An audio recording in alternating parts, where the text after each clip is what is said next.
Welcome to Spectrum Perspectives, real talk with parents, professionals, and autism advocates, with your host, Cindy Gellermini. Hi, everyone. This is Cindy with another episode of Spectrum Perspectives. And today I have Ron Sandison here with me. Hi, Ron. Welcome to the show. Hi, thanks so much for having me on your show today. I even brought my honey badger in his medical outfit today. Oh, cute. So Ron is not the parent of someone autistic. He has autism himself. And we're going to just talk and get to know Ron today and his journey and find out where he is today. So Ron, I'm going to do the interview like I do with everyone else. I start all the way in the very beginning. So when your mom was pregnant with you, usually I want to know, did the doctor say that there could potentially be something, an issue with the birth or not? And were there any difficulties during childbirth? Do you happen to know the answer to any of those questions? Everything went normal. It wasn't until 16 months when it started to appear that I was autistic. I said my first word, mommy, in 9 months. And like the shares, I said, mommy, the day I was being water baptized. So any kid thinking they're being drowned is going to cry out, mommy, mommy. And at 16 months, I went through that regression phase, which 20% of all children with autism will go through. I went from being able to say mommy to only mom, mom. I went from being able to have perfect eye contact to zero eye contact. And my mom, having two older children already, knew that there was something drastically different between me and my brother Chuck and Steve. She sent me to a pediatrician at the time. The pediatrician said, men are like fine wine, you got to give them time. Women are like flowers, they blossom quickly. And my mom knew that time was the essence. She instantly got me in speech therapy. So I was in speech therapy from age 2 to 16. When I was 7 years old, my speech was so delayed, people said I was from Norway because I spoke Norwegian. And then at age 7, I was diagnosed with autism at Henry Ford Hospital, when the school experts wanted to diagnose me as emotionally impaired. And in 1982, when I was diagnosed, only 1 in 10,000 children were diagnosed with autism. Now it's 1 in every 54 children and every 34 males. So the number is going up drastically, even as we speak. Yeah. How old are you now? I'm now 46. I'll turn 47 in May 10th. And then every one of my developments, too, took longer than everyone else I knew. I graduated from high school at age 20. People wanted me to wait 1 more year so I could be a designated buyer. I didn't have a long-term relationship till age 35. I got married at age 37. I had my daughter at age 41. And then I wrote my first book, A Parent's Guide to Autism, Practical Advice, Biblical Wisdom, when I was 40. And when I was 41, when I came home from the hospital with my brand new baby, I had a book waiting for me. And then I just published my third book, Views from the Spectrum, at age 46. And then hopefully when I'm 47, my book I'm writing right now, Autism, Growth and Transitioning to Adulthood, which I'm almost finished writing, will be published too. Terrific. Do you go through a traditional publisher or do you self-publish? I traditionally publish all my books. They're all, 2 were big traditional publishers and in Barnes and Nobles. 1 was a smaller traditional publisher because it was on theology. It was on St. Augustine. I was like to say the title is Thought, Choice, Action, like a movie, because it's an action on God and how he interacts in our lives and spiritual growth. Right. Very good. All right. So let's back up because you just gave us the whole timeline. So let's go back to when you were little. So you were about 16 months when your mom started to notice, right? And then she took you to doctors. Now this was back in the early 80s, right? Because you said, because 82. Yeah, so my son was born in 89 and it was the same stats. It was 1 in 10,000 were being diagnosed with autism. Right now it's 1 in 50, but in New Jersey where I live, it's 1 in 32. So the number's even bigger in New Jersey. And I had no way to learn about autism because there was no internet back then. So, I'm curious, what your mom did. I guess how did she know to get you in speech therapy? And how did she know what to do after you were diagnosed? Well, she knew because she had 2 older sons who were 4 years and 2 years older than me. So she knew my development was way delayed, and she knew that I was having difficulty pronouncing words. she also prayed that God, by his Holy Spirit, would teach her how to teach me. And she quit her job as an art teacher and became a full-time Ron teacher. And what she realized is I had a great ability for art, a great ability for memory, but I had no phonetic ability. If I heard a command, I didn't process it. So at first they thought I had hearing impairment. And then when I got diagnosed at Henry Ford Hospital, age 7, they realized that it was autism. And she used a prairie dog named Prairie Pup. He's been all over the world. He's been everywhere from Madagascar to Israel to teach me. And when Temple Grandin met Prairie Pup, she said, I've seen all kinds of animals in my time working with cattle. We shoot that prairie dog because he'd break their ankles. And I don't think I could train your honey badger. So they've even met people like Temple Grandin, Muhammad Ali, many famous celebrities over the years. And I've had Prairie Pup now going on over 40 years, and he still looks good. He does look good. Your mom used that. All right. So you weren't officially diagnosed till 7. So was your mom homeschooling you, or did you go to school? Like, did you start school at kindergarten or no? Yes, I started school in kindergarten, and that's an interesting story. At age 6, and then I got healed back at age 7. I had to do kindergarten twice, and it ended up causing me to have the first major Americans with Disabilities case in the state of Michigan, Sandison versus the MHSAA, Michigan High School Athletic Association, because my senior year of high school, as I mentioned, I was 19 years old, turning 20, and I was one of the fastest 800-meter runners in the state of Michigan. And the MHSAA said they weren't going to allow me to run on the track team. So I had to take on the MHSAA, and I won and got to compete. And there's an interesting story that involves New Jersey. When I wrote my first book, A Parent's Guide to Autism, Practical Advice, Biblical Wisdom, I interviewed 50 of the top experts in the world on the autism field. And I interviewed a man named Gary Marison out of New York. And he said, I'm going to tell you how you're going to end all your presentation, and in your book, A Parent's Guide to Autism, you're going to tell the story of Anthony Sturgill, who's from New Jersey. And Anthony Sturgill was a football player who was a place kicker, and he was 19 years old his senior year of high school, and he was coming into his second senior year at age 20, and the New Jersey High School Athletic Association told him they wouldn't let him compete in high school athletics. So his dad called Gary Marison, who's a board member of Autism Speaks, and he said, I'll look into what I can do. And he went on file for the cases they used. Up popped first, mine, Sandison versus the MHSAA. He used my case and helped Anthony, another person with autism, be able to compete in high school sports. So now my case is helping other people. I've been a trailblazer my whole life, and the older I get, like fine wine, the better I get, like that pediatrician said. But it's a good thing my mom didn't take her advice at the time. That's very interesting. I never even thought of that because my neurotypical son, he's a late September birthday, and he played sports as well. So that affected him. He was too young, because he was a year younger than everybody in his grade. And so when he tried to do travel sports, they wouldn't let him on the team because he wasn't of the right age. But I never even thought of that, about not being able to play, because I guess they thought you were too old, right? Because you were 19. Yeah, they said I was too old.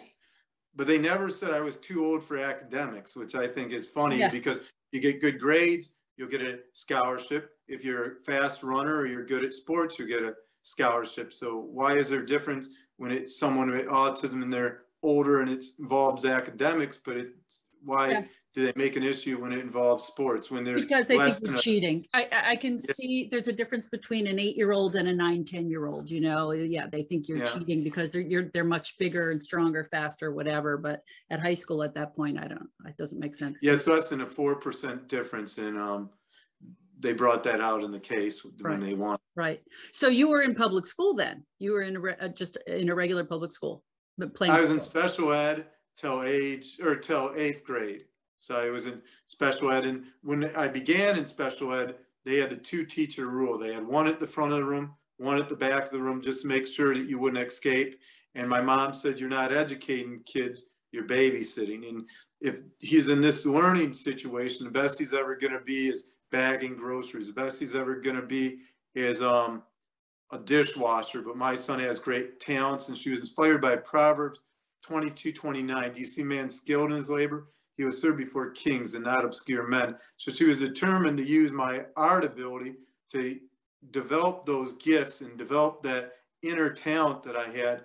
And the prairie dog, prairie pup, as I mentioned, in my love for animals and creativity to help me develop those gifts. I'd served before kings and not obscure men. And I went on to get my master's degree from Oral Roberts University, a master divinity, and degrees in psychology and theology, and developed those talents being professional author and working in the medical field. And I also won a major art contest in 4th grade and got to meet Isaiah Thomas of the Detroit Pistons. And it was for the Detroit Edison poster contest. And in the 80s, they had these commercials with Isaiah. He'd say, "Look up." And then the kid would say, "But I don't see anything." Isaiah would say, "Good, because there's no electrical wires." So what my poster showed is Prairie Pup working with some squirrels near an electrical wire. And it said, "Look up. You don't want to become a furry fried friend." And it showed a squirrel about to hit a transmitter with a hammer. And with the prize, I got to meet Isaiah. Prairie Pup met Isaiah. Prairie even got his head tapped on by Isaiah Thomas. So my whole life, I've been able to, with my unique abilities that my mom blossomed through writing and through art, been able to travel the country and the world. I've been to 12 countries, as I mentioned, Madagascar, Germany, Cameroon, Israel, Bulgaria, England, Scotland, Wales, Ireland, and France. The French are the rudest people. He almost got beat up there. Oh, no. Oh, no. All right. So wait, back up again now. So you were in special ed to in 8th grade. Then your mom said, okay, they're just babysitting, right? So then, so what? So she switched you over to a different school and put you in high school then at that point, or what? So in 8th grade, I had developed my skills enough that I didn't need to be in special education. And then all through high school, I had just one special ed class out of 7 a day. I go to a learning lab at the end of the day and do homework and stuff. Okay. So it was more of the skills developed, and my mom worked with the teachers. So even though they were trying to babysit when I was in kindergarten and 1st grade, she came up with a whole learning program she had the teachers use that use visual learning. It's interesting that at the time, nobody knew who Temple Grandin was, and Temple Grandin said 90% of all people with autism learn visually and less than 5% phonetically. And one teacher said to my mom, "We'll teach your son 50% visually, like you say, and 50% phonetically." And my mom said they only get a 50% education because nothing he hears phonetically, he learns. And even to this day, I can't learn anything phonetically. And I still mess up common words that most people won't mess up. And I'll sometimes do it even speaking in front of 6,500 people at a large church when they invite me to come speak. Right. So speaking of speaking, you said when you were a baby, you went from saying mom to just mumbling, mum, mum, mum, right? Yeah. And so what was the development of your speech? Most people develop in a progression. You begin saying a few words, and then all of a sudden you're doing sentences, paragraphs, and it takes time. We on the spectrum are more like the jack and pop. All of a sudden, speaking is formed. So mine was more herky-jerky motion of learning to speak than most people. I wasn't able to say TH and L words consistently until about 30. So it took a long time for things that most people take for granted. People would always ask me, "Do you have a accent?" Even to this day, sometimes people ask me if I have an accent. When I was dating, girls asked me, "How come you sound like a transformer?" Because I have very little monotone, like most people with autism. And I like to be cute, so I'd say I'm more to meets the eyes. But it didn't always get me a date. So how did you do in high school, going from special ed to being in high school? How did the other kids treat you in school? I got a lot of bullying. I often say my high school experience was like Sally the Seal. In 1989, XN Valdez had a drunkard sailor going through Prince Sound, William. He hit an iceberg, 40 million gallons of crude oil covered the coastline, or 500,000 birds were killed. And they cleaned up the 1,300 miles of coastline, but they forgot one key ingredient: all the wildlife that was victimized by the oil. There were over 300 seals, over a couple hundred orca that they'd have to take care of to clean them up. So they picked one lucky seal, Sally the seal, and they made her their mascot to gain more money on top of the 1 billion they've already spent cleaning up the coastline. And then came the big day when Sally was cleaned up. They spent $10,000 on her. When they released her into the water, a killer whale came, and Sally the seal became Sally the meal. And that's how I felt, is Sally the meal. I tell people when I speak. Wow. And I got bullied a lot. One time a kid stole a tarantula at a track meet my freshman year, and someone dared me to take a shot put and brew up some tarantula stew. I did it, and I got a black eye. Next day, I got a tummy ache when the kid's friend hit me in the stomach. I even one time had a run-in with Rude Jude, who was a bouncer on the Jenny Jones show back in the day. He one time attacked me when I was in middle school. Luckily, my dad taught me to box, so Rude Jude got a black eye then. Oh, that was smart of your dad. Yeah, that's always just a big concern of mine, with kids, being integrated into public schools. Are they going to be bullied? I think they do a better job these days of teaching kids, hopefully. But back then when you were there, no. So that must have also, I did real bad academically in high school. I had only a 1.7 grade point average coming into my junior year. I graduated with a 2.5. But what the difference was, in high school, it's all general education. And we on the spectrum aren't generalized, we're specialized. And then when I got in college, I was able to graduate from college with a 3.9, my Master of Divinity with a 4.0. So in areas where I'm specialized, I can do really well. In areas where it's generalized, like ACT test, the SAT, I did very poorly. Didn't even pass with a high enough grade to get into grad school. But since I went to grad school at the college I was at, they accepted me and gave me my scholarship money from undergrad, where education could have been limited if I wouldn't have stayed at the same college where I was at. Well, so you think like when you go to school for divinity, it's something that you're specializing in because you're very interested in that. And that's what they need to do. We're not going to have people successful in college and PhDs consistently with autism until we get rid of SAT, ACT. We come up with a specialized test depending on what major you want to be in. And as soon as they do that, way more people with autism are going to get scholarship money to college, and then we're going to have major breakthroughs, because the autistic mind's a pattern-seeking mind that makes an Elon Musk or a Thomas Edison or a Einstein. And we're going to see great improvements in knowledge. There's two kinds of knowledge. There's Odia knowledge, which is head knowledge that leads to technology. Then there's Gnosis, where we get the word Gnosticism, or knowledge that's an intimate knowledge that's used in Matthew 1:25 when Joseph says he never knew Mary. It's talking about an intimate knowledge, and that's the type of knowledge that we on the spectrum a lot of times don't have. But we have that Odia knowledge, that head knowledge, that pattern seeking, and leads to technology, and leads to the Tesla cars and things like that. And that's why we need to change the way our academic system is done, because every field now in college is specialized, and why we have a generalized test. And we say people in the DSM, it says people with autism have difficulty generalizing tasks, generalizing things learned one place and applying it to another. Then why are tests generalized when everything in the world today is specialized? A professor is someone who knows more and more about less and less now. So why don't we make our tests like that? Yeah, I agree. I feel all kids have specific learning styles, and I think that they should change the way education is done.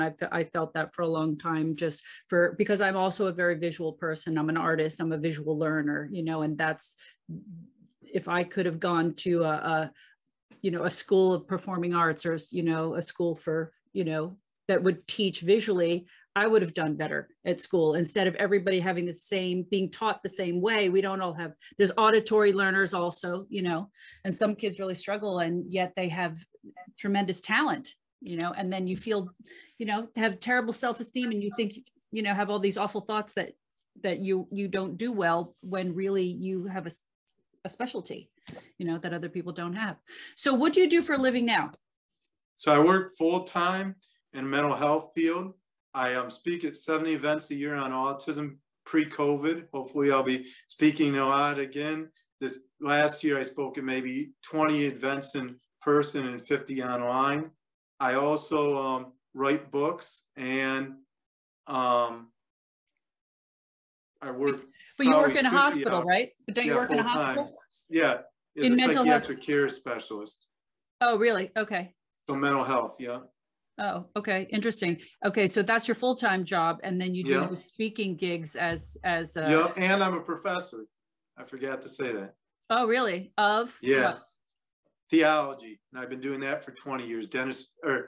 Destiny Ministry School. I've been there for now 20 years and I teach about 2 to 3 classes every semester. They're online now, but they used to be in person up to COVID. Right. Do you have a specialty in that, in theology, of what you specialize in or no?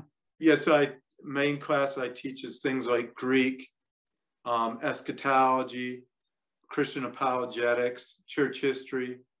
So those are some of the main ones that I teach. Right. And do you have kind of a photogenic memory? Yeah, I have over 15,000 Bible verses memorized, word perfect.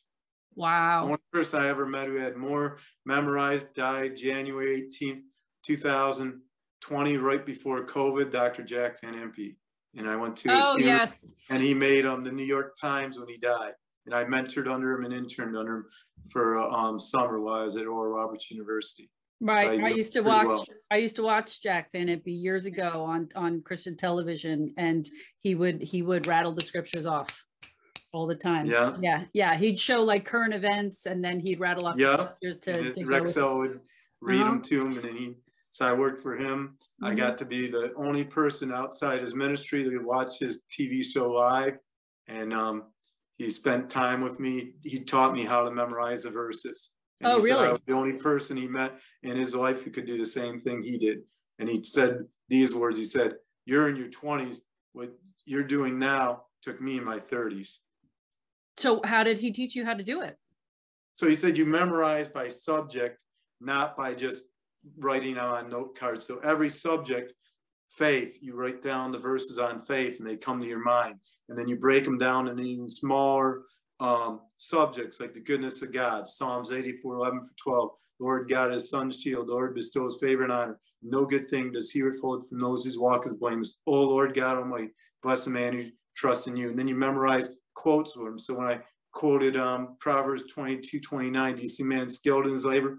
You serve before kings, you not serve before obscure men. You don't memorize Daniel 6:3. Now Daniel so distinguished himself among the leadership of his days by his exceptional qualities or skills. The king set him over his kingdom. An axe that is dull takes more strength.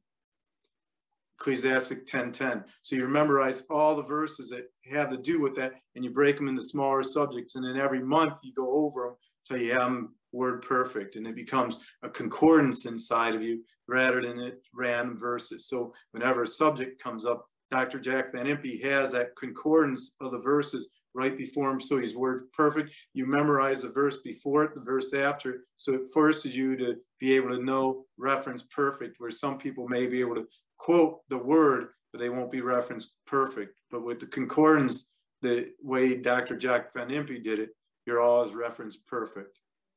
So and then you have card things like this. Wow. Thousands of. Wow. Yeah, see, I have trouble memorizing words. That's why I would have loved to have been an actress, but I can't memorize the scripts. It stresses me out too much. So I have issues with words.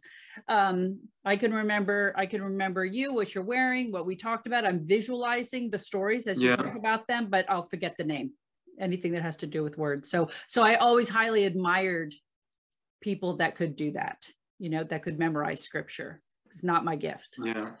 I see it as a gift. So when you go to speak at churches, what do you typically talk about? Do you talk about autism or theology or different things each time? So my main message, my amazing journey with autism.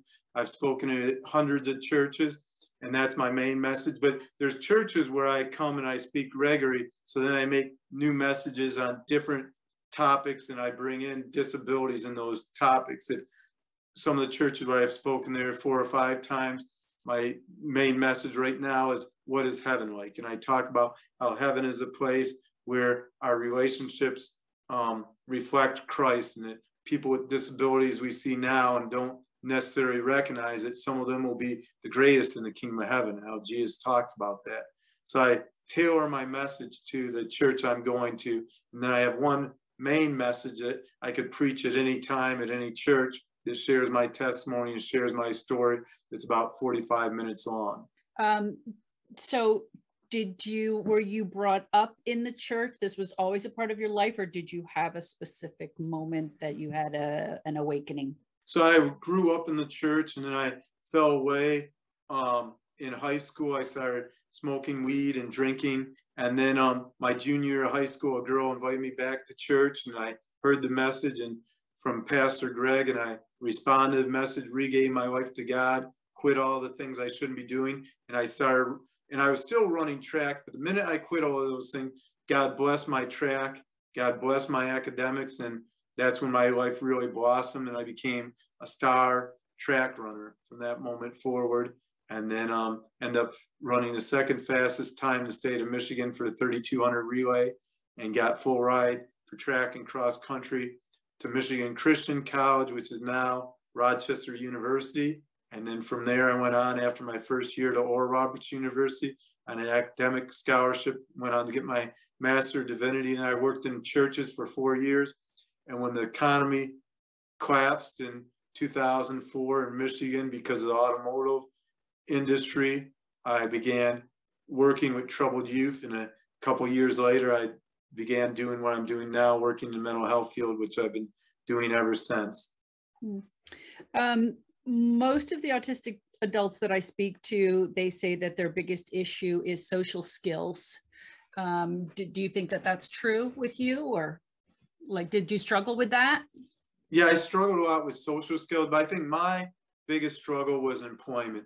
Only 3% of people with autism are gainfully employed in the United States. In fact, Europe, it's 70% of people with autism are gainfully employed. And the main thing in the United States that hurts people with disabilities, and especially autism, is not having universal health insurance. Because when you have universal health insurance, it enables people to be entrepreneurs and then not have to depend on Social Security, disability, or other Social Security. Yesterday, I talked to a lady whose son is 25 and has autism, and she just got him on Social Security disability because the amount he makes with a job wouldn't pay for health care and wouldn't pay for the other things he'd need. So the Social Security disability is the only way you can get by. Until we in the United States have universal health care for everyone, we're going to experience this drought of employment with people with disabilities. But the minute we get universal health care, the numbers are going to go from about 3% to about 70% of people with autism will be gainfully employed. Interesting. Where is it in Europe that has it? Is it Sweden that has?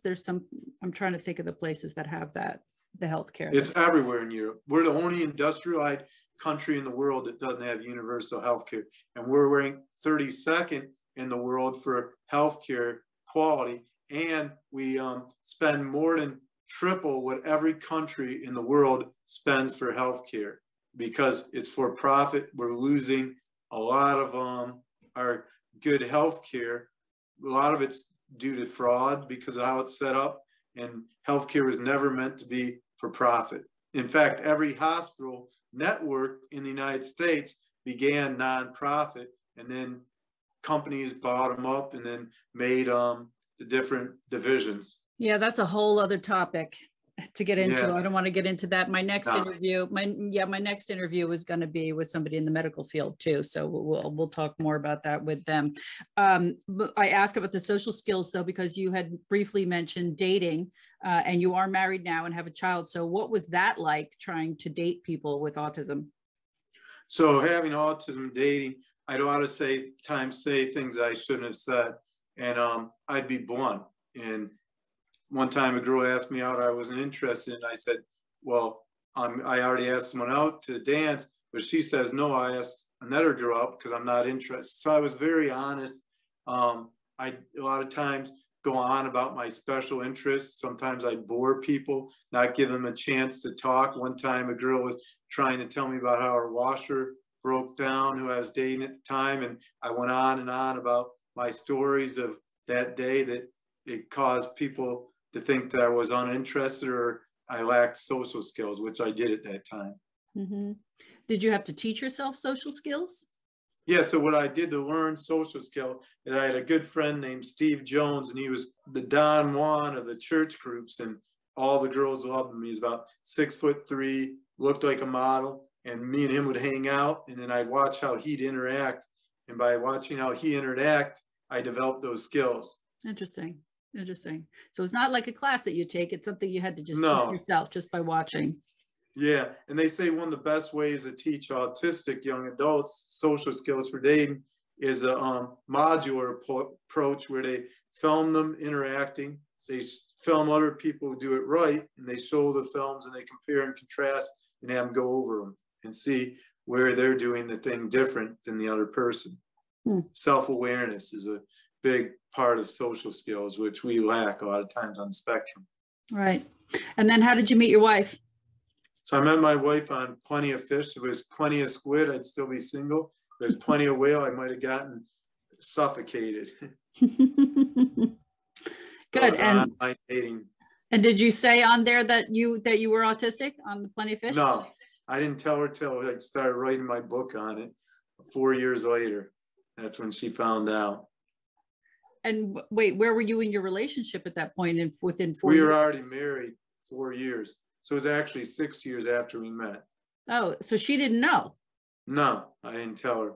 She knew there's something different just because of how things I did. Like the first time I met her parents, May 11th, 2010, there's a wild rabbit in her yard, and I spent an hour to catch it, and we still have the rabbit as our pet today. 10 years later, Babs. And so do you find that it can cause issues within your marriage that you have to work through, or? Yeah, sometimes she says she feels like she's a single mom because I spend so much time, my special interest in traveling and working and writing books, because I spend a lot of my waking hours at home reading, researching, and writing these books I'm working on, and articles too. Right. And then you have one child?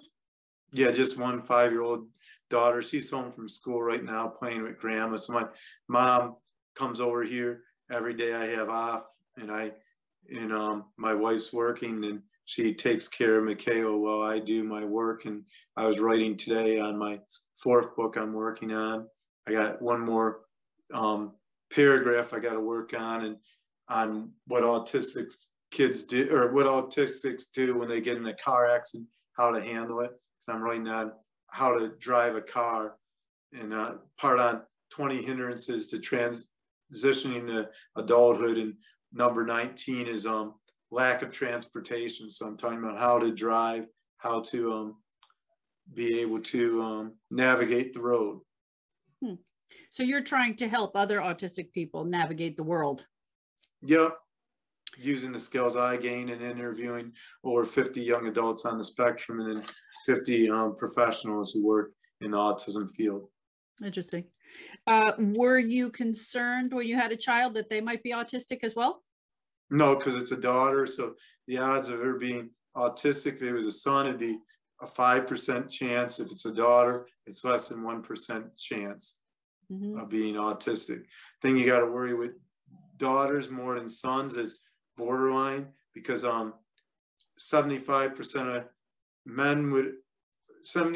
of people with autism are men, because it's the most logical mind. 75% of people with borderline disorder are female because it's the most emotional mind. And in the general public, 5% of men will have autism and 5% of females will have borderline disorder. That's interesting. I've never heard that before. And it explains too why. Do you explain that in your books? Do you explain it? Yeah, I explain. So here's how it works: is you go to a STEM major, science, technology, education, mathematics. 20 out of 25 of the students are going to be male. You go to social work, you go to recreation therapy, you go to elementary school teacher. 20 out of 25 are going to be female.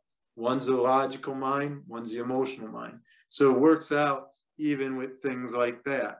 And then you have all these people in the autism community saying it's really the same number of autistic men and same number of autistic women. But you'll never see someone say it's the same amount of borderline male and same amount of borderline female, because anyone who works in the mental health field will tell you that's not the case. In fact, it's a reason more people who work in prisons, more people who work in mental health want to work with males than females. Because in the jails, the female patients are, or female prisoners are way more out of control than the male because of the borderline. And in the healthcare system, mental health, the female borderlines are way harder to work with than the males. Yeah, my mind is going now because one of the moms I'm going to interview, her daughter was diagnosed, I think, as an adult with autism, but she ended up in jail. So I haven't done the interview. I don't know what the cause is, but I just thought that was interesting. And you wonder, because you're in the mental health field, how many people in jail really have mental health issues? Probably 70%. Yeah. You know? Yeah. And then the thing that too affects our mental health more than anything else is our sleep. And yet you look at the jail system, they set up a system where people can't get the rest they need. And what if we came up with a more like a Switzerland or one of the other countries' model of reform for jails? We'd see a lot less repeat offenders. It used to be only 2% of people committed 80% of crimes in the United States. But now that we have such a discrepancy between the rich and the poor, it's become that statistic's not true anymore. And that's how you know a solid society is when only 2% of people are committing 80% of the crime. But when it's a vast number of people of the general public, it means there's a poverty issue, not a reform issue. All right. Tell us about your books and how people can get a hold of them. So my newest book came out May 25th. It's Views from the Spectrum. I interviewed and shared the stories of 20 of the most amazing people on the autism spectrum. People like Armani Williams, the NASCAR driver, Rachel Barcelona, Miss Tampa, baseball player, professional, Tarko. And I share parenting advice, prayers in each chapter, and ways that you can help empower your child to reach his full potential. And then my first book was A Parent's Guide to Autism, Practical Advice, Biblical Wisdom. And my second book was Thought, Choice, Action. And all my books you can get on Amazon. Right now you can get Views from the Spectrum in Barnes & Nobles. And then Barnes & Noble's website has all three of my books too. So you can go to any place where books are carried, and then my new books there. And then my older books, you can go on Amazon and get them. And then my nonprofit is Spectrum Inclusion. And if you Google spectruminclusion.com, I get first on Google. What does your nonprofit do? It empowers young adults with autism for employment and independence. And then I go around speaking on those events. People can go to my website and then email me at Sandison, SANDISON 456@hotmail.com, and I'll come and speak to your organization on autism. As I mentioned, I speak at about 70 events a year. Terrific. All right. Okay, Ron, thank you for being here with us today and sharing your expertise with us.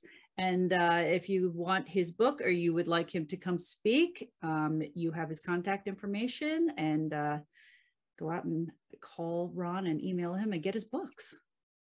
That's it for today's episode. I hope you enjoyed listening and it helped you gain a new perspective. If you're interested in buying our book series, Robbie's World and His Spectrum of Adventures, the link will be in our episode description, as well as my Instagram and Facebook pages. If you enjoyed the show and you'd like more content, please be sure to hit that like button, follow us, and don't forget to leave us a great review. Thank you for joining us. Be sure to join us again on our next episode of Spectrum Perspectives. Thank you for joining us today. Be sure to join us again on our next episode of Spectrum Perspectives.